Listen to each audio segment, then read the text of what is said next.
As every one of our colleagues will attest, the work that we do in this chamber is made possible by many exceptional people who do not carry an election certificate. I'm speaking to the dedicated staffers who work on committees and in our personal offices. Many of the staff members we interact with every day go on to build their own careers in political life, while others use the skills they develop here to work in rewarding ways for the private sector. Others continue in public service with nonprofit organizations or other kinds of government service.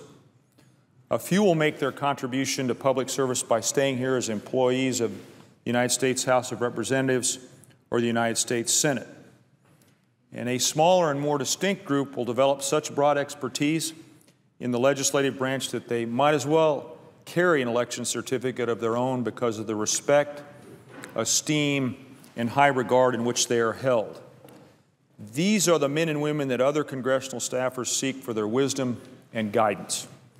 These are the wise people that senators and congressmen look upon as peers, not only because of their good counsel and uniquely honed years of experience, but also because they often know more about the legislative process than legislators themselves.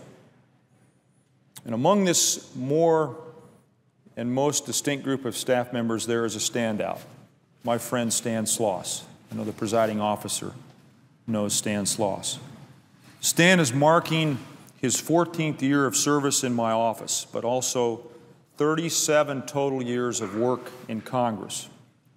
A native of Glenwood Springs, Colorado, Stan is a graduate of Amherst College and Harvard Law School. He came to Washington, D.C.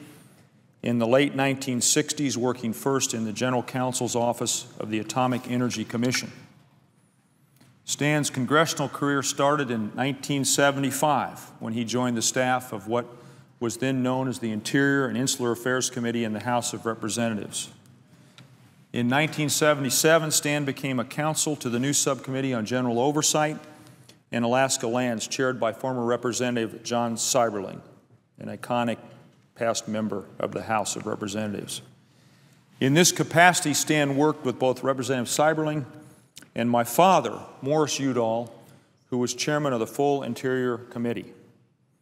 Stan has had many successes, but one that I'm most proud of is his work to help draft legislation that became the Alaska National Interest Lands Conservation Act, key legislation setting aside more than 100 million acres of Alaska's most pristine public lands.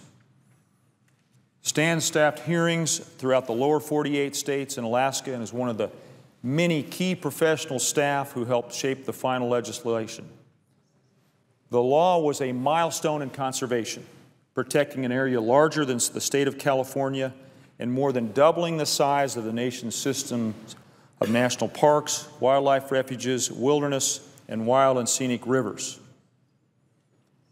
When John Seiberling retired in 1987, Stan remained on the Interior Committee staff, serving under former Representative Bruce Vento, chairman of the Subcommittee on National Parks and Public Lands. Stan continued to work on many other laws and regulations affecting the public lands and natural resources, including the Arizona Desert Wilderness Act, sponsored by my father. Stan's expertise was simply indispensable.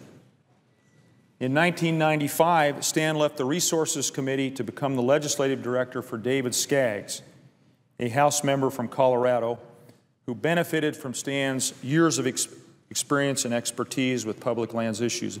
Mr. President, I have a letter from Congressman Skaggs noting all of Stan's accomplishments and service. I'd like to ask unanimous consent to insert it in the record. Without objection. While Stan was working with Congressman Skaggs, he also dealt with contentious issues related to Rocky Flats, a former nuclear weapons site in Colorado, and the other sites in the U.S. Department of Energy nuclear weapons complex. Stan was one of the first people I hired following my election to the House of Representatives in November 1998. It was one of the best decisions I've ever made. I was fortunate to have someone with Stan's experience who also understood issues important to Colorado. While in my House office, Stan was instrumental in developing a number of land and environmental bills that were signed into law, including the Rocky Flats National Wildlife Refuge Act, which converted this site and a vast expanse of open space into a wildlife habitat asset after it was cleaned up and closed. He also steered into law the James Peak Wilderness and Protection Area Act, one of the last unprotected areas along Colorado's northern Front Range mountainous backdrop. Stan has also been my expert on fire prevention, developing legislation on forest health and wildfire response and mitigation. But Stan's work has not just been confined to the environmental arena. His keen intellect, common sense, and sharp legal analysis have been invaluable on a wide range of issues and topics that face each and every one of us every day. He's been especially effective in tutoring many of the younger members of my staff on the inner workings of Congress, helping them learn the nuances of legislative drafting, and serving as an example of the highest standard of professionalism for congressional staff. Like any thoughtful and accomplished lawyer, Stan is often fond of saying that he can argue it flat or he can argue it round, and his objectivity is legendary in our office.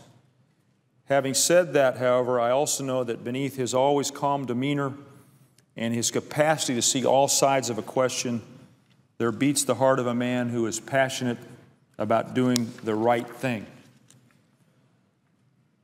Through many years of working on behalf of the people of Colorado in my House office and now my Senate office, Stan has always been a voice of wisdom, reason, and above all, integrity.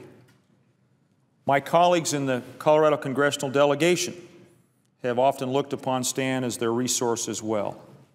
I've never minded sharing him because his advice and guidance carries weight that inevitably makes better whatever bill or policy he has been asked to consider. I think I dare say the presiding officer has also had the opportunity to work with Stan and take advantage of his wisdom and insight. Stan is a person of depth and accomplishment beyond his work in Congress. He's one of the best-read people I've ever met. He's an expert on gardening, on opera, on history, and the list goes on and on. And I have to say parenthetically, as a graduate of Williams College, for me to say that about an Amherst graduate probably has a double weight. Stan has an exceptional sense of humor and a dry wit, as demonstrated in the poems he often wrote, making wry observations on current events, which he would regularly circulate to staff. In short, he has perfected what seems to be the lost art of being polite and courteous to other people, even when he disagrees with them. That, of course, is a quality that we could always use a bit more of in Congress. Stan is not only a good employee, he's also a good human being. And in the rough and tumble world of politics, that is perhaps the highest praise any of us can aspire to. His contributions to my offices, the offices of other members, the House Resources Committee, and the whole Congress, and ultimately the people of the United States, serve as an example of a professional life that commands both respect and affection. Just a few months ago, my staff and I celebrated Stan's 70th birthday with him, as we had his 60th and 65th birthdays in past years, and today we are honored to celebrate his retirement. My staff and I will miss Stan, it goes without saying, and we'll miss working with him.